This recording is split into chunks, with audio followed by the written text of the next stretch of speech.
Hey guys, welcome back to my YouTube channel. तो आज की इस वीडियो में आप लोगों को सेल साइकिल एंड डिवीजन का वन शॉट करवाने वाला हूँ। मैं जो वीडियो डाल रहा हूँ इसका प्लेलिस्ट आपको डिस्क्रिप्शन में मिल जाएगा। चलिए देखें। सबसे पहले जो चैप्टर बोलता है हमारा सेल साइकिल एंड डिवीजन। तो सेल साइकिल क्या होता है? ठीक है, देखिए क्या होता है cell cycle. It is a sequence of event by which a sequence of event by which a cell क्या करता है? डुप्लीकेट इट्स जीनोम, अपने जीनोम को डुप्लीकेट करता है, replicate and synthesize other constituents and gets divided into two daughter cell. मतलब एक cell है, सेल में क्या हुआ? डिवीजन हुआ एंड एक सेल फर्दर दो डॉटर सेल में कन्वर्ट हो रहा है। ये यहाँ पे इसका कहना है। अभी हम इसको और आगे डिटेल में देखते हैं। तो यहाँ पे हम सबसे पहले देखेंगे टर्म है जनरेशन टाइम। ठीक है, देखिए duration between two cell cycle, दो सेल साइकिल के बीच का जो ड्यूरेशन है, टाइम पीरियड, उसको हम जनरेशन टाइम बोलते हैं। जैसे कि एग्जांपल है हमारा ह्यूमन ह्यूमन का जनरेशन टाइम 24 आवर्स होता है, मतलब 24 आवर्स डिवाइड होता है। बैक्टीरिया इकोलाई 20 मिनट्स में। ठीक है, सेल साइकिल को थोड़ा डिटेल में हम देखते हैं। तो यहाँ पे सेल का जो साइकिल है उसके दो फेज होते हैं। सेल साइकिल दो फेज के होते हैं, हमेशा याद रखना है हमें कि सेल साइकिल दो फेज के होते हैं। पहला एक होता है इंटरफेज एंड दूसरा होता है M phase, that is a mitotic phase. Interphase और एम फेज, जो इंटरफेज होता है उस फेज को बोलते हैं रेस्टिंग फेज। उस फेज को हम क्या बोलते हैं? रेस्टिंग फेज बोलते हैं। एंड जो एम फेज होता है उस फेज को बोलते हैं माइटोटिक फेज। सेल जो होते हैं generally most of the time means 95% से भी ज्यादा टाइम सेल इसी स्टेज पे होता है। एंड लेस देन 5% टाइम ही सेल क्या होता है? डिवाइड होता है। तो इंटरफेज मतलब सेल यहाँ पे रेस्ट करता है, एंड यहाँ पे एम फेज मतलब सेल यहाँ पे डिवाइड करता है। रेस्ट करता है मीन्स इसका काम होता है कि ये सेल का जो डिवीजन है उसकी तैयारी करवाता है यहाँ पे इंटरफेज में। आगे हम इंटरफेस को और डिटेल में अगर हम देखेंगे तो interface is again divided into G1 S G2। ठीक है, G1 S G2, उसका एम फेज। तो हमेशा याद रखिएगा जो सेल साइकिल है उसका फेज होता है G1 S G2 M G1 S G2, ऐसे ही चलेगा। मतलब ये देखिए G1 S G2 is your interface, M phase फिर से इंटरफेज। तो जो एम फेज है, एम फेज को क्या बोलेंगे? G2 एंड G1 फेज के बीच में आएगा ये। ठीक है, G2 फेज के बाद क्या आएगा? एम फेज आएगा। तो ऐसे हम बोलते हैं। Is clear? देखिए एम फेज जो होता है वो फाइनली दो टाइप में डिवाइड होते हैं, कैरियोकाइनेसिस एंड साइटोकाइनेसिस। मैं आपको फिर से एक बार बताना चाहता हूँ यहाँ पे कि मैंने क्या बोला। सेल साइकिल के दो फेज, इंटरफेज और एम फेज। इंटरफेज में G1 S G2 and M phase में कैरियोकाइनेसिस एंड साइटोकाइनेसिस। कैरियोकाइनेसिस क्या होता है? तो karyokinesis simply division of nuclei and ये division of cytoplasm. Cytokinesis is the division of cytoplasm. Again, karyokinesis is divided into P, M, A, T. Prophase, metaphase, anaphase, telophase. और ये simple cytokinesis है, division of cytoplasm. यहाँ पे plant और animal में अलग अलग वे में होता है। तो अभी देखते हैं हम, अभी तक हमने क्या बोला। तो हमने ये बोला कि सेल साइकिल जो है वो दो फेज का होता है। सेल साइकिल हमारे कितने फेज के होते हैं? दो फेजेज में होते हैं। क्या क्या होता है हमारा? तो ये देखिए सेल साइकिल के फेजेस, पहला इंटरफेज, दूसरा एम फेज। इंटरफेज में क्या होगा? G1 S G2। M phase में karyokinesis and cytokinesis. Karyokinesis again prophase, metaphase, anaphase and telophase. Okay, ये देखिए G1 phase, S phase, G2 phase, ये हमारा इंटरफेस हो गया। ये सुनो, ठीक है। उसके बाद एम फेज में, एम फेज में ये पूरा प्रोफेज, मेटाफेज, एनाफेज, टीलो, अभी बताया था ना एम फेज दो टाइप के, कैरियोकाइनेसिस एंड साइटोकाइनेसिस। तो कैरियोकाइनेसिस में again prophase, metaphase, anaphase, telophase. ये देखिए prophase, metaphase, anaphase, telophase and ये साइटोकाइनेसिस। ठीक है, तो इस डायग्राम से आई थिंक क्लियर हो रहा है। मेटाफेज दो फेज में होते हैं, karyokinesis and cytokinesis. Karyokinesis again divide into prophase, metaphase, anaphase, telophase. Prophase, meta, ana, telo. ये प्रोफेज हो गया एंड ये सी फॉर साइटोकाइनेसिस। ओके, चलिए यह हमारा ये बेसिक कंप्लीट होता है। चलिए तो अब हम इंटरफेस को थोड़ा डिटेल में देखते हैं। Interface divide into G1 S G2। तो G1 S G2 को देखो एक साथ मैंने यहाँ पे लिखा है सिंपल। G1 फेज मतलब cap one phase, S for synthetic phase, G2 for gap two phase. Okay, यहाँ पे गैप वन फेज में क्या होता है, यह सिंथेसाइज करता बायोमोलिक्यूल जैसे कि protein, nucleotide, amino acid, ATP, RNA, and यहीं पे मैक्सिमम सेल में डुप्लीकेट करते हैं। This is very important point, mark it is important. वो क्वेश्चन आएगा कि मैक्सिमम सेल डुप्लीकेट कौन सा फेज में करेगा, the answer will B G1 phase. S phase is your synthetic phase. देखिए एस फेज की कहानी। मान लीजिए एस फेज से पहले, मान लीजिए एस फेज से पहले एक क्रोमोसोम एक क्रोमेटिड के बराबर है। ये देखिए, ये एक क्रोमोसोम है, ये क्रोमोसोम, ये जो क्रोमोसोम है इसमें एक ही क्रोमेटिड है, एंड ये क्रोमोसोम जो है इसमें दो क्रोमेटिड है। तो मैं फिर से बोल रहा हूं कि मान लीजिए एस फेज से पहले ये एक क्रोमेटिड, एक क्रोमेटिड, एक क्रोमेटिड, तो one chromatid is equal to one chromosome, and इसका डीएनए मान लो है 20 पिकोग्राम। अब जब सेल एस फेज में एंटर करेगा, अब जब सेल एस फेज में एंटर करेगा, तो ये जो डीएनए कंटेंट होता है वो 40 पिकोग्राम हो जाता है। 40 पिकोग्राम मतलब कि डीएनए क्या हो गया, यहाँ पे डुप्लीकेट हो गया। तो हम इसीलिए पढ़ते हैं कि एस फेज में डीएनए क्या होता है, डुप्लीकेट, क्योंकि एस फेज से पहले डीएनए 20 पिकोग्राम था, एंड एस फेज के बाद अब डीएनए क्या हो गया, 40 पिकोग्राम। क्रोमोसोम देखते हैं, यहाँ पे एक ही क्रोमोसोम था, यहाँ पे एक ही क्रोमोसोम था। एस फेज के बाद भी यहाँ पे एक ही क्रोमोसोम रहेगा। अगर मैं इस डायग्राम में देखूं तो यहाँ मैंने 3 क्रोमोसोम लिया है, तो एस फेज के बाद भी यहाँ पे 3 ही क्रोमोसोम होगा। लेकिन डिफरेंस क्या है, इस एक क्रोमोसोम के पास एक ही क्रोमेटिड था, लेकिन एस फेज के बाद ये क्रोमोसोम के पास 2 क्रोमेटिड हो जाएगा। तो अगर मैं बोलूं कि इस क्वेश्चन में एस फेज से पहले कितने क्रोमेटिड थे, the answer will B 3 chromatids, क्योंकि 3 क्रोमोसोम था। और एस फेज के बाद तो बोलोगे एक क्रोमोसोम के पास 2 क्रोमेटिड हो गए, तो क्या हो जाएगा, 6 क्रोमेटिड्स। लेकिन क्रोमोसोम कितने रहेंगे, 1 2 3, means DNA duplicates, chromosome number remain same, and chromatid भी डबल हो जाता है। Is it clear? नेक्स्ट है हमारा इंपॉर्टेंट की सेंट्रियोल्स डुप्लीकेट होता है इस फेज में। सेंट्रियोल्स जो कि प्लांट में तो होता नहीं है, तो यहाँ पे सेंट्रियोल्स जनरली डुप्लीकेट करते हैं कौन से फेज में, the answer will B S phase, and यहीं पे हिस्टोन प्रोटीन सिंथेसिस होता है। हिस्टोन प्रोटीन सिंथेसिस आपने पढ़ा भी होगा मॉलिक्यूलर में कि हिस्टोन प्रोटीन डीएनए पैकेजिंग में हेल्प करता है यूकैरियोट्स में। तो ये फेज यहाँ पे कंप्लीट हो रहा है, S phase, that is very very important. S phase से पहले क्रोमोसोम, एस फेज के बाद भी क्रोमोसोम सेम रहेगा, लेकिन क्रोमेटिड डबल हो जाएगा, डीएनए डबल हो जाएगा, DNA remains, no DNA duplicates but chromosome number remains same, and centriole duplicate करेगा, हिस्टोन प्रोटीन बनेगा। Is it clear? नेक्स्ट है gap two phase. Gap two phase में आपको याद रखना है, गैप टू फेज में क्या क्या चीज का डुप्लीकेशन होता है, तो आपको याद रखना होगा एमसीजी, एमसीजी या फिर जीएमसी, ऐसे भी याद रख सकते हो। G for Golgi body, mitochondria, chloroplast, ये तीनों ऑर्गेनल डुप्लीकेट करते हैं। इसके साथ साथ यहाँ पे ट्यूबलिन प्रोटीन भी बनता है। Is it clear? ये हमारा इंटरफेज हो गया G1S G2 phase. Okay, G naught phase क्या होता है कि G1 फेज, नेक्स्ट, यहाँ पे एस फेज में एंटर नहीं होता। G1 is unable to cross G1 to S phase and exit the G1 phase, and cycle को क्या करता है, सस्पेंड कर देता है। देखिए यहाँ पे ये मेटाबॉलिक एक्टिव होता है, example heart cell, neurons, etc वगैरह। ठीक है, नेक्स्ट देखिए एम फेज।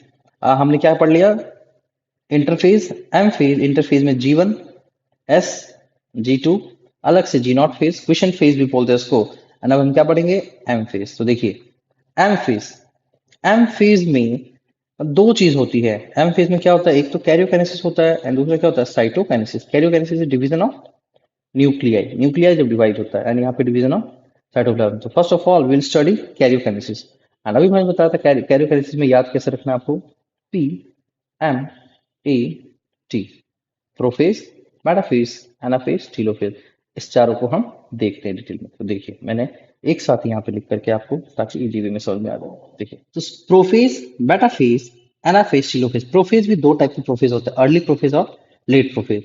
तो अर्ली प्रोफेज भी जो होता है, वहां पे होता है, यहाँ पे new DNA molecule form are not distinct but intertwine.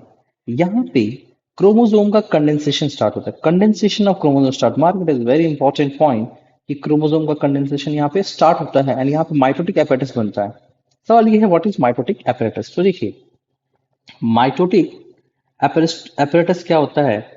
तो यहाँ पे मैं आपको ये देखिए this is your pair of centrioles, this is your pair of centriole जो परपेंडिकुलर है, इसको डिप्लोसोम बोलते हैं। ओके, अब यहाँ पे बाहर में, इसके बाहर में सेंट्रोस्फियर होता है, ठीक है, इसको हम सेंट्रोजोम बोल देते हैं, ठीक है, इसको हम क्या बोलते हैं, सेंट्रोजोम। अब इसके बाहर में एस्ट्रल रेस प्रेजेंट होता है, क्या प्रेजेंट होता है, एस्ट्रल रे। सेंट्रोजोम के साथ जब एस्ट्रल रेज रहते हैं तो इसको हम कंबाइन बोल के बोलते हैं माइटोटिक एपेरेटस। तो माइटोटिक एपेरेटस में क्या होगा, सेंट्रोजोम प्लस एस्ट्रल रे।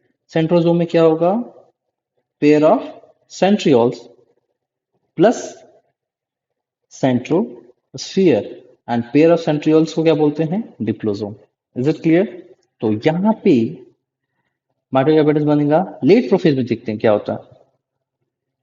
लेट प्रोफेज में ये सेंट्रियोल्स जो माइटोटिक एपेरेटस में सेंट्रियोल्स हैं, ये अपोजिट पोल पहुंच जाएंगे, स्पिंडल फाइबर बन जाता है and nucleus endoplasmic reticulum Golgi body ये सब क्या हो जाते हैं, cell organelle disappear. It is very important point, ये सब क्या होते हैं, डिसअपियर होते हैं, स्पिंडल फाइबर बनता है। ये देखिए डायग्राम लेट प्रोफेज का। अर्ली प्रोफेज का डायग्राम देख सकते हो, सेंट्रोस्फियर है ये, ठीक है, न्यूक्लियस है ये साइटोप्लाज्म में। यहाँ पे देखिए यही है, ये अपोजिट पोल आ गया, ठीक है, यहां से स्पिंडल फाइबर निकल गए, this is your spindle fibre, ये हमारा क्रोमोसोम है, ठीक है। अच्छा, क्रोमोसोम का स्ट्रक्चर अगर मैं बोलूं तो ये क्या होता है, ये क्रोमोसोम है, इसके पास दो क्रोमेटिड है, ये अटैच किससे होता है, सेंट्रोमियर से। एंड यहाँ पे प्रोटीनिस, प्रोटीन का protein disc like structure present होता है, जिसको हम बोलते हैं काइनेटोकोर। ओके, क्या बोलते हैं, काइनेटोकोर। चलिए मेटाफेज में देखते हैं। अब मेटाफेज क्या होता है। तो मेटाफेज यहाँ पे थोड़ा डालते हैं, हाँ जी, ये होगा ये, ठीक है। मेटाफेज, सवाल ये है कि best stage to study the morphology of chromosome. Chromosome का अगर मॉर्फोलॉजी पढ़ना है तो M for metaphase and M for morphology. Chromosome का मॉर्फोलॉजी सबसे अच्छे से हम मेटाफेज में पढ़ सकते हैं, क्योंकि यहाँ पे क्रोमोसोम बीच के एक इक्वेटर लाइन पे अरेंज होता है। यहाँ पे दिख रहा है आपको इक्वेटोरियल लाइन, यहाँ पे अरेंज होता है। इस प्रोसेस को कांग्रेशन बोलते हैं, क्या बोलते हैं, ठीक है। अब देखिए इस डायग्राम में मान लीजिए कि यहाँ पे एक मैंने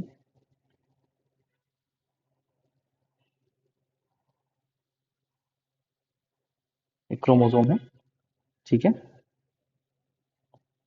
ओके। हम्म, ये क्रोमोसोम बनाया मैंने, फिर से बना रहा हूँ,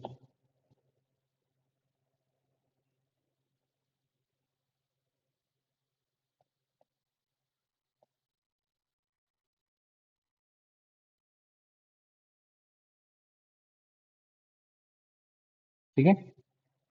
यहाँ पे ये क्या था, यहाँ से स्पिंडल फाइबर निकले थे, स्पिंडल फाइबर, ओके। यहाँ पे क्या होता है, काइनेटोकोर होता है, ठीक है। ये सब इक्वाटोरियल लाइन पे आ जाते हैं मेटाफेज में। अब क्या होता है इस फेज में, जो स्पिंडल फाइबर है, ये स्पिंडल फाइबर क्रोमोसोम के काइनेटोकोर से अटैच हो जाता है। ये देखिए, ये अटैच कहाँ हो रहा है, काइनेटोकोर, ठीक है। तो इस फेज को क्या बोलते हैं, मेटाफेज। तो देखिए spindle fibre attach to kinetochore of chromosome, ये इसका स्पिंडल फाइबर है, ये यहाँ से अटैच होगी, ये ये ये, है ना। इसको ज्वाइन करके कौन रखा है यहाँ पे, सेंट्रोमियर, ठीक है। नेक्स्ट हम पढ़ेंगे एनाफेज। तो एनाफेज में क्या होता है कि ये जो सेंट्रोमियर है, क्या है, सेंट्रोमियर, यही सेंट्रोमियर स्प्लिट हो जाता है, सेंट्रोमियर क्या हो जाता है, स्प्लिट हो जाता है। तो मान लीजिए ये सेंट्रोमियर अगर यहाँ से स्प्लिट हो गया तो ये कुछ ऐसा होगा, ये यहाँ पे ऐसे ऐसे क्रोमोसोम आ जाएंगे, सुनो। तो ये स्टेज को क्या बोलते हैं, एनाफेज। तो एनाफेज में क्या बोलोगे, देखिए प्रोफेज मेटाफेज लाइन पे आ गया, लाइन पे आने के बाद बीच से सेंट्रोमियर स्प्लिट हो जाता है, centromere split and chromatid separate. यहाँ देखा क्रोमेटिड सेपरेट हो गया ना, ये देखो अलग अलग, ये इसी का डायग्राम है एनाफेज का, सेपरेट हो गए ना। Chromatid move to opposite pole and best stage to study the shape of chromosome। यहाँ पे क्रोमोसोम कुछ आई शेप का, कुछ जे शेप का, कुछ वी शेप का दिखता है। तो क्वेश्चन आएगा कि अगर best stage to study the morphology, तो M for morphology, M for metaphase, and अगर बोलोगे शेप क्रोमोसोम का तो वो क्या होगा, एनाफेज। Is it clear? चलिए नेक्स्ट है टीलोफेज। यहाँ देखिए, यहाँ पे जो माइटोसिस हो रहा है, एमफेस हो रहा है, यहाँ पे क्रोमोसोम नंबर अगर 46 है, ये 46 है क्रोमोसोम नंबर, तो ये 46 क्रोमेटिड इधर गए, ये 46 इधर गए, ठीक है। क्रोमोसोम डिवाइड नहीं हुआ है, 46 है क्योंकि यहाँ पे एक क्रोमोसोम के पास दो दो क्रोमेटिड थे, इधर एक क्रोमोसोम के बाद एक ही क्रोमेटिड है, ठीक है। अब यहाँ क्या होगा, टेलोफेज। टेलोफेज से just reverse of prophase, prophase का जस्ट उल्टा। जो जो चीज डिसअपियर हो गया था वो सब आ जाएंगे, nucleolus, Golgi body, endoplasmic reform, nuclear envelope develop, chromosome cluster at opposite spindle। ये एनाफेज से ये जो क्रोमोसोम है ये ऑपोजिट स्पिंडल में क्या हो जाएंगे, आ जाएंगे, न्यूक्लियर इन्वेलप बन जाएगा, न्यूक्लियर इन्वेलप बन जाएगा, ठीक है। तो हमारा एम क्या था, division of nuclei, division of nuclei. तो इस डायग्राम में मतलब हमारे पास सेल था, इसका एक न्यूक्लियाई था। कैरियोकाइनेसिस में प्रोफेज, मेटाफेज, एनाफेज, टीलोफेज के बाद हमारा एम क्या था, कैरियोकाइनेसिस में हमें न्यूक्लियाई को डिवाइड करना था। तो यहां से हमने एक सेल से, ये सेल तो एक ही है, लेकिन क्या एक सेल से दो न्यूक्लियाई बना दिया ना, ये सुनो, यहाँ पे देखिए, ये देखो, सेल से ये एक न्यूक्लियाई, दो, क्या न्यूक्लियाई डिवाइड हो गया, डिवीजन न्यूक्लियाई हो गया ना, इसी को क्या बोलते हैं, कैरियोकाइनेसिस। जो कि खत्म किससे होगा, स्टार्ट होगा प्रोफेज से, मेटाफेज से, एनाफेज से, टेलोफेज से। टेलोफेज में हमें दिख जाएगा कि डिवीजन ऑफ न्यूक्लियाई हो गया ना यहाँ पे, ठीक है। अब किसकी बारी, तो ये जो साइटोप्लाज्म है, अब हम साइटोप्लाज्म को डिवाइड करेंगे एंड फर्दर एक सेल से दो सेल बना देंगे। अगर यहाँ साइटोप्लाज्म डिवाइड हो गया तो सेल एक से दो बन जाएगा ना। तो देखते हैं division of cytoplasm, that is our cytokinesis. Okay, देखिए साइटोकाइनेसिस, डिवीजन ऑफ साइटोप्लाज्म, ये एनिमल में, प्लांट में अलग अलग वे में होता है। एनिमल में सेल फरो फॉर्मेशन होता है एंड प्लांट में सेल प्लेट फॉर्मेशन होता है। तो हम देखेंगे प्लांट में P for plant and P for plate, cell plate. तो हमें याद रहेगा सेल प्लेट फॉर्मेशन कहाँ होगा, प्लांट में, सेल फरो फॉर्मेशन कहाँ होगा, एनिमल में। ठीक, देखिए एनिमल में क्या होता है कि ये न्यूक्लियर डिवाइड हो गया था, अभी यहाँ पे माइक्रोफिलामेंट्स होते हैं एंड यहाँ पे प्लाज्मा मेम्ब्रेन जो होता है वो इनवेजिनेट करता है अंदर, इस तरफ की ओर, अंदर की ओर सेंट्रीपिटल ग्रोथ होता है। मान लीजिए ये इधर से ऐसे ग्रोथ होगा, ऐसे बढ़ेगा एंड ये फाइनली क्या हो जाएगा, एक सेल दो सेल में डिवाइड हो जाएगा। तो ये एनिमल में होता है। लेकिन जस्ट यहाँ पे प्लांट में कैसे होता है कि देखिए आफ्टर कैरियोकाइनेसिस जब न्यूक्लियर डिवाइड हो गया, यहाँ पे कुछ कॉम्प्लेक्स होते हैं गोल्गी बॉडी, उसको बोलते हैं फ्रेगमोप्लास्ट। ये इस साइड यहाँ पे सेल प्लेट की ग्रो होता है आउटवर्ड, और ये जो आउटवर्ड ग्रो होता है इसको हम सेंट्रीफ्यूगल बोलते हैं। यहाँ पे देखिए डिवाइड हो गया, ये बीच में इसको कनेक्ट कर रहा है मिडिल लैमेला। अगर साइटोकाइनेसिस फेल हो गया, failure of cytokinesis, karyokinesis isn't followed by cytokinesis, मतलब मान लीजिए कि एक सेल है, एक सेल में कैरियोकाइनेसिस हो गया लेकिन अब ये सेल साइटोप्लाज्म डिवाइड नहीं हो रहा है। इस केस में बहुत सारे फ्री न्यूक्लियर डिवीजन होंगे, मल्टी न्यूक्लिएटेड कंडीशन होंगे, उसको हम बोलते हैं सिंक्शियम। क्या बोलते हैं, सिंक्शियम, ठीक है। तो अगर ये देखिए failure of cytokinesis, karyokinesis is not followed, मैंने अभी बताया कैरियोकाइनेसिस मतलब डिवीजन न्यूक्लियाई, मतलब एक सेल में जब न्यूक्लियाई डिवाइड हो जाएगा, अब किसकी बारी, साइटोप्लाज्म डिवाइड होने की, ताकि ये 2 सेल बने। लेकिन अगर साइटोप्लाज्म डिवाइड नहीं होगा तो यहाँ पे फ्री न्यूक्लियर डिवीजन होगा, बहुत सारे क्या हो जाएंगे, न्यूक्लियस हो जाएंगे, मल्टीन्यूक्लियर कंडीशन, और उसको क्या प्लस।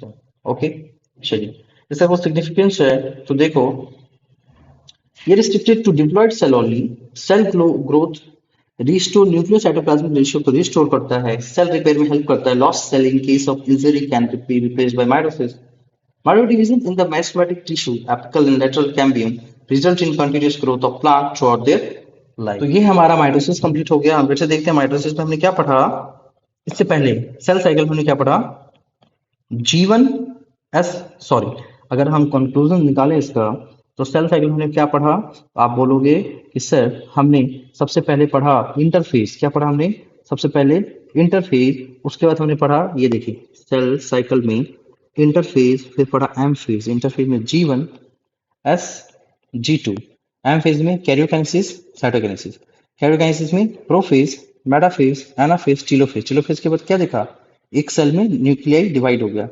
अब इसके बाद हमने साइटोप्लाज्म साइटोकाइनेसिस पढ़ा, जहां पे साइटोकाइनेसिस हुआ, मतलब डिवीजन ऑफ साइटोप्लाज्म हुआ, और फाइनली सेल क्या हो गया, एक से दो बन गए। तो माइटोसिस मान लो एक सेल है, इसके पास क्रोमोसोम नंबर 46 क्रोमोसोम है, तो ये जब डिवाइड होते हैं ना 2 सेल में, तो इसके पास भी 46 ही क्रोमोसोम रहते हैं, इसीलिए माइटोसिस को इक्वेशनल डिवीजन बोलते हैं। ओके, क्योंकि यहाँ पे देखिए ये 46 क्रोमोसोम था, यहाँ पे डिवाइड हुआ 46 ही रहा ये फाइनली, ठीक है, तो chromosome number remain same, that's why mitosis M phase also called as equational division. Next अब हम मियोसिस देखते हैं। तो देखिए मियोसिस, माइटोसिस के बाद मियोसिस पढ़ रहे हैं, लेकिन यहाँ पे मियोसिस 2 टाइप के होते हैं, मियोसिस 1 एंड मियोसिस 2, एंड इसके बीच में एक स्टेज होता है इंटरकाइनेसिस। तो मियोसिस 1 इंटरकाइनेसिस, मियोसिस 2। तो माइटोसिस में प्रोफेज, मेटाफेज, एनाफेज, टेलोफेज हुआ था। कैरियोकाइनेसिस में यहाँ पे मियोसिस 1 के में भी prophase 1, metaphase 1, anaphase 1 and telophase 1। अगर किसी ने पूछा कि बताओ प्रोफेज 1 वर्सेस प्रोफेज का डिफरेंस, तो समझ में आएगा आपको कि प्रोफेज 1 मतलब मियोसिस 1 की बात हो रही है, प्रोफेज मतलब माइटोसिस की बात हो रही है। एनाफेज 1 वर्सेस एनाफेज मतलब एनाफेज किसकी बात हो रही है, माइटोसिस की। एनाफेज 1 मतलब मियोसिस 1 की बात हो रही है, ठीक है। एनाफेज 2 वर्सेस एनाफेज मतलब एनाफेज 2 मतलब मियोसिस 2 की बात हो रही है। ओके, तो सबसे पहले हम मियोसिस 1 देखते हैं। तो देखिए, तो मियोसिस 1 में सबसे पहले प्रोफेज 1 देखेंगे, एंड प्रोफेज 1 मियोसिस 1 का लॉन्गेस्ट फेज होता है। प्रोफेज 1 मियोसिस 1 का लॉन्गेस्ट फेज होता है, क्योंकि यहाँ पे 5 फेजेस होते हैं, LZPG², लैप्टोटीन, जाइगोटीन, पैगाटीन, डिप्लोटीन एंड डाइकिनेसिस। तो देखिए ये क्रोमोसोम का स्ट्रक्चर है, यहाँ पे सेंट्रोमियर है, ये काइनेटोकोर होता है, इसके पास एक क्रोमोसोम में ये 2 क्रोमेटिड्स है, एंड इसको हम बोलते हैं डायड या यूनिवैलेंट। यही अगर ऐसा स्ट्रक्चर हुआ, इसको क्या बोलेंगे, टेट्राड, क्या बोलेंगे, टेट्राड, या फिर बाईवैलेंट। जो डायड है उसको यूनिवैलेंट बोलेंगे, एंड जो टेट्राड है इसको क्या बोलेंगे, बाईवैलेंट। तो देखिए leptotene, zygotene, pachytene, diplotene and diakinesis. Leptotene, यहाँ पे ends of chromosome are not distinct, condensation of chromosome start, and ये धीरे धीरे विजिबल हो जाते हैं अंडर लाइट माइक्रोस्कोप, और इसको बुके स्टेज भी बोलते हैं लैप्टोटीन को।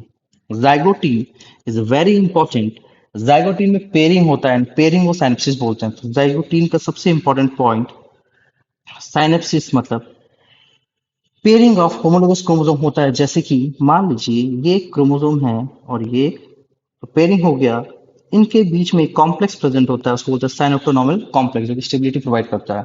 तो देखिए साइनेप्सिस, पेयरिंग, साइनोप्टोनॉमल कॉम्प्लेक्स होगा, होमोलोगस क्रोमोसोम हो गई, ये 2 क्रोमोसोम क्या बोल देंगे, होमोलोगस क्रोमोसोम, साइनोप्टोनॉमल कॉम्प्लेक्स होगा। एंड अभी मैंने बताया था आपको कि टेट्राड यहाँ बनता है, ये देखिए ये डायड था ना, इसीलिए मैंने आपको बताया। तो जब होमोलोगस क्रोमोसोम हुआ, ये डायड था, तो यहाँ पे ये ये होमोलोगस क्रोमोसोम है, तो ये डायड नहीं होकर के ये क्या होगा, टेट्राड। तो टेट्राड यहाँ पे बनता है, लेकिन टेट्राड अगर दिखता है नेक्स्ट स्टेज पे, means tetrad formation is in zygotene, but tetrad appear in pachytene. तो ये याद रखना होगा आपको, तो यहां से कंक्लूजन अगर निकालेंगे ज़ाइगोटिन का, तो आपके पास आएगा साइनोप्सिस होगा, साइनोप्सिस सेंट्रोनल कॉम्प्लेक्स, ठीक है। एंड यहाँ पे बाइवेलेंट या फिर टेट्राड बनता है। Is it clear? पैकेटिंग में चलेंगे तो टेट्राड यहाँ दिखता है, रिकॉम्बिनेशन में होता है, क्रॉसिंग ओवर। क्रॉसिंग ओवर क्या होगा, ये देखिए, ये होमोलोगस क्रोमोसोम है, ठीक है, ये दोनों आपस में सिस्टर क्रोमेटिड्स हैं, ठीक है। क्रॉसिंग ओवर होता है नॉन सिस्टर होमोलोगस क्रोमेटिड के बीच में। क्रॉसिंग ओवर किसमें होगा, between non sister chromatids of homologous chromosome. यहाँ पे एंजाइम रिकॉम्बिनेज, जो यहाँ पे रिकॉम्बिनेशन होता है एंड जो स्ट्रक्चर बनता है, उस स्ट्रक्चर को बोलते हैं recombinase, sorry recombination nodule. And यहाँ पे जो एंजाइम यूज होगा वो रिकॉम्बिनेज होगा।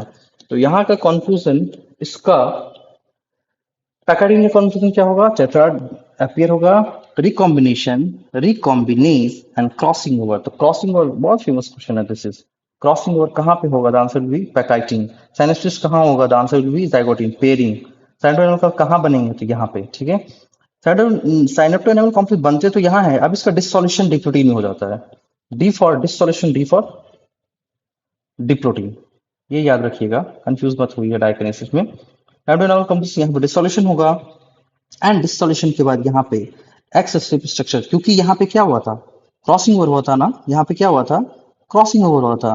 तो क्रॉसिंग ओवर के बाद यहाँ पे एक्सेसिव स्ट्रक्चर बनेगा, एंड इस एक्सेसिव स्ट्रक्चर को कियाज्माटा बोलते हैं। क्या बोलते हैं, कियाज्माटा बोलते हैं। सम वर्टिब्रेट, कुछ वर्टिब्रेट में डिप्रोटीन क्या होता है, अरेस्ट हो जाता है 1 महीने से लेकर के साल तक, ठीक है। और वहां पे इसको डिक्टायोटीन बोलते हैं। तो देखिए डिप्रोटीन का अगर कंक्लूजन निकाले तो डिप्रोटीन में आपको याद रखना होगा dissolution of synaptonemal complex and chiasmata formation, ठीक है। डायकिनेसिस, डायकिनेसिस में कियाज्माटा का टर्मिनेशन होगा, जो न्यूक्लियर इन्वेलप है, एंडोप्लाज्मिक रेटिकुलम, गोल्गी, ये सब डिसअपियर हो जाएंगे, स्पिंडल फाइबर बन जाएंगे, एंड क्रोमोसोम कंडेंस हो जाता है। एंड क्रोमोसोम कुछ इस टाइप का आपको दिखेगा, ये एक क्रोमोसोम एंड ये एक क्रोमोसोम। क्रोमोसोम का एंड देख लीजिए यहाँ पे, ये क्रोमोसोम का एंड क्या है, अटैच है। This is very important point यहाँ पे, ठीक है। तो प्रोफेज 1 हो गया। प्रोफेज 1 में लैप्टोटीन में कंडेंसेशन क्रोमोसोम बुके स्टेज, जो कि इंपॉर्टेंट है। यहाँ पे देखते हैं जो जो इंपॉर्टेंट पॉइंट है मैं आपको बता रहा हूँ। ज़ाइगोटीन में साइनेप्सिस होगा, सेंट्रोनर्वल कॉम्प्लेक्स बनेंगे, बाइवेलेंट या टेट्राड बनेगा, ये दिखेगा यहाँ पे। रिकॉम्बिनेशन होगा, रिकॉम्बिनेट एंजाइम क्रॉसिंग ओवर होता है, डिप्रोटीन में डिसोल्यूशन होगा सेंट्रोनर्वल कॉम्प्लेक्स का, कियाज्माटा बनता है, एंड यहाँ पे टर्मिनेशन होगा कियाज्माटा का, एंड स्पिंडल फाइबर बनेगा।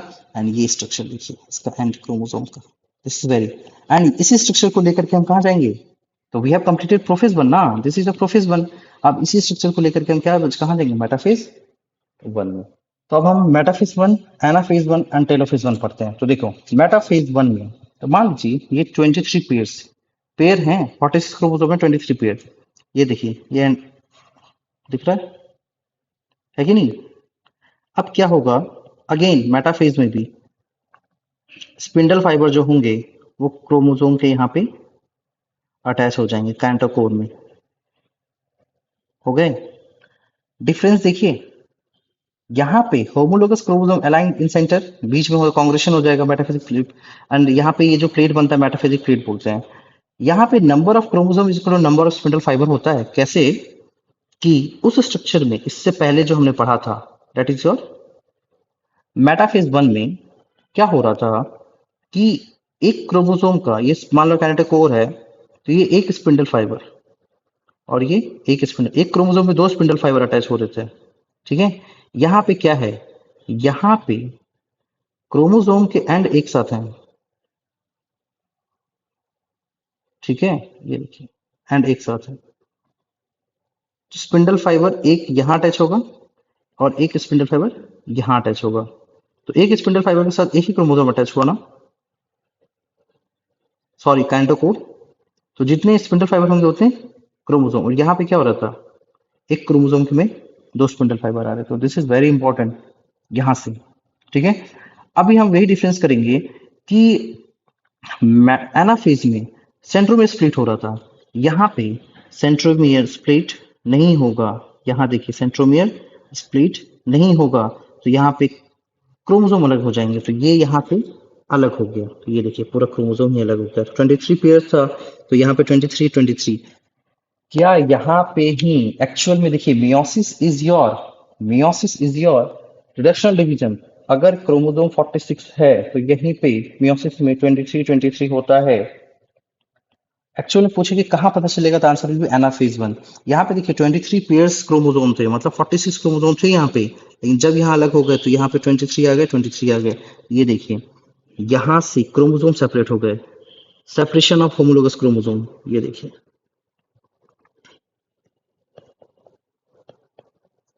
दिख रहा है, यहाँ पे अटैच थे ना, मेटाफेज वन में, एनाफेज में क्या हो गया, यही सेपरेट हो गया। तो यहाँ से ये ये चीज जो अटैच था, यहाँ पे ये क्या हो गया, इनका सेपरेशन हो गया। 23 पेयर 20 सॉरी 23 यहाँ 23 पेयर 46 था। तो एक्चुअल रिडक्शन कहाँ होता है, इस एनाफेज वन में, तो reduction of chromosome in meiosis. Okay, देखिए ये मैं अगर डायग्राम ड्रॉ करना चाहूंगा, ये देखिए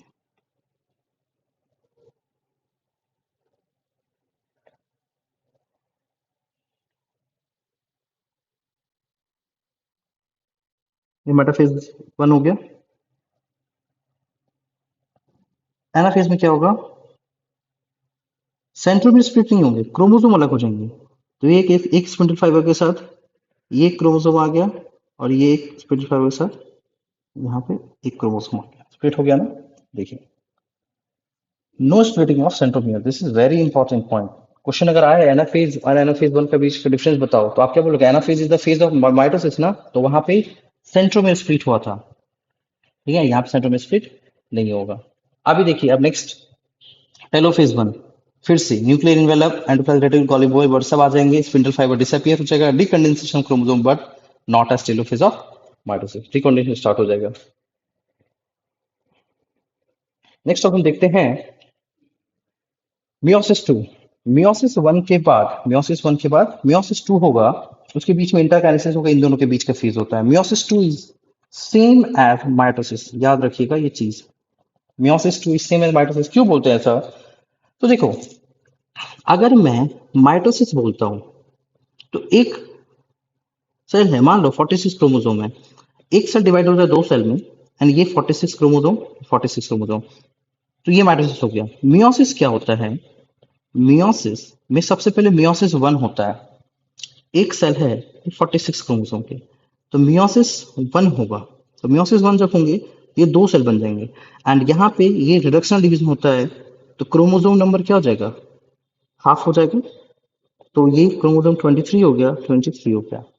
अब यहाँ पे क्या होगा, अब यहाँ पे मियोसिस टू होगा, meiosis two is the same as mitosis, means meiosis two में सेल डिवाइड तो होगा, लेकिन क्रोमोसोम नंबर सेम रहेगा, तो ये एक सेल डिवाइड होकर के दो सेल में बन गए, that is your 23 chromosome, and ये भी डिवाइड होकर के 23 है, तो ये 23 दैट्स वाई अगर मेजर डिफरेंस कोई पूछे मियोसिस माइटोसिस का, तो आपका आंसर होगा कि mitosis meiosis mitosis is your equational division, meiosis is your reductional division. Mitosis में दो सेल बनते हैं, एंड इसमें चार डॉटर सेल बनता है, क्योंकि एक सेल है, मियोसिस वन हुआ तो ये दो बने, फिर मियोसिस टू हुआ जो कि माइटोसिस की तरह होता है, मतलब दो से क्या हो जाएंगे, चार बन जाएंगे। तो फाइनली मियोसिस से ये 46 क्रोमोसोम है, मियोसिस वन होके ये 23 मियोसिस टू होके जो कि माइटोसिस की तरह होता है, मीन्स सेम रहेगा क्रोमोसोम, तो ये 23 है, तो 23 तो this is the major difference between meiosis and mitosis. I think आपको समझ में आ गया होगा। बार बार मैं बोल रहा हूं कि मियोसिस वन ही एक्चुअल में क्रोमोसोम को हाफ करता है, मियोसिस टू तो सेम एज माइटोसिस की तरह होता है, मतलब क्रोमोसोम सेम रहेगा अगर 23 है, क्योंकि मियोसिस टू से पहले मियोसिस वन होगा। अगर क्रोमोसोम नंबर 46 है, इसमें मियोसिस वन होने के बाद ये 23 हो जाएंगे सेल में। अब यहाँ पे मियोसिस टू होगा, तो सेल डिवाइड हो जाएंगे चार, इन चारों का क्रोमोसोम नंबर सेम क्या होगा? Same, because meiosis 2 is the same as mitosis. 23 23 23 23। Is it clear? तो मियोसिस 2 में देखिए prophase 2, metaphase 2, anaphase 2 and telophase 2। तो डायग्राम से आपको समझ में आ रहा है कि प्रोफेज 2 है, मेटाफेज 2 में ये देखिए मेटाफेज 2 मतलब मियोसिस, फिर से वैसे ही स्पिंडल कहाँ अटैच हो जाएगा? काइंटोकोर में होगा, यहाँ पे सेंट्रोमेर स्प्लिट हो जाएगा, क्योंकि ये क्या है? 23 क्रोमोसोम है, ये भी 23 क्रोमोसोम है, तो यहाँ पे भी 23 23, सिर्फ क्रोमेटिड अलग हो गए, 23 23। तो फाइनली मियोसिस जब भी होता है, मियोसिस जब भी होता है, तो मियोसिस में एक सेल मियोसिस होकर के चार सेल बनाता है, चार हैप्लॉइड सेल बनाता है, क्योंकि मियोसिस वन भी होगा जो कि एक से दो बनाएगा, फिर मियोसिस टू भी होगा जो कि माइटोसिस की तरह होगा, तो दो से चार बनाएगा, लेकिन क्रोमोसोम नंबर सेम होगा। ठीक है। Significance of meiosis, conservation of specific chromosome number, genetic variability को इंक्रीज करता है एंड इंपॉर्टेंट फॉर वेरिएशन। यहाँ पे इस चैप्टर से रिलेटेड, ये सेक्सुअल रिप्रोडक्शन फ्लावरिंग प्लांट से भी रिलेटेड, यहाँ पे कुछ न्यूमेरिकल आते हैं कि मियोसिस बताने के लिए, number of meiosis for formation of x number of seed angiosperm में, तो आप बोलोगे एक्स प्लस x/4 याद रखना है, x is your megaspore and x is your microspore. क्योंकि ऐसा क्यों हुआ? क्योंकि एक सेल जब डिवाइड होता है तो चार मेगास्पोर बनता है, जिसमें कि तीन डी जनरेट हो जाते हैं। ठीक है। कैसे समझ सकते हैं? Number of meiosis for formation of 1000 seed, तो क्या बोलोगे? 1000 प्लस 1000/4, तो 1215 मियोसिस होगा। Number meiosis for 100 pollen grain क्या हो जाएगा? 25, क्योंकि पॉलन ग्रेन मेल गैमेटोफाइट है। Number meiosis for 100 functional megaspore, 100 functional megaspore के लिए कितना होगा? 100, क्योंकि मैंने एक से चार तो बनता है, लेकिन तीन डिजेनरेट हो जाता है, तो एक फंक्शन एक ही बनाना 100 होगा। माइटोसिस कैसे करते हैं? निकालते हैं number of mitosis x-1, number of cell. मान लो अगर 8 सेल है, तो माइटोसिस कितने होंगे? 7। और माइटोसिस जनरेशन हम क्या निकालेंगे? 2 का power n equal to 8, n equal to 3। ऐसे करके हम सॉल्व कर सकते हैं। ठीक है।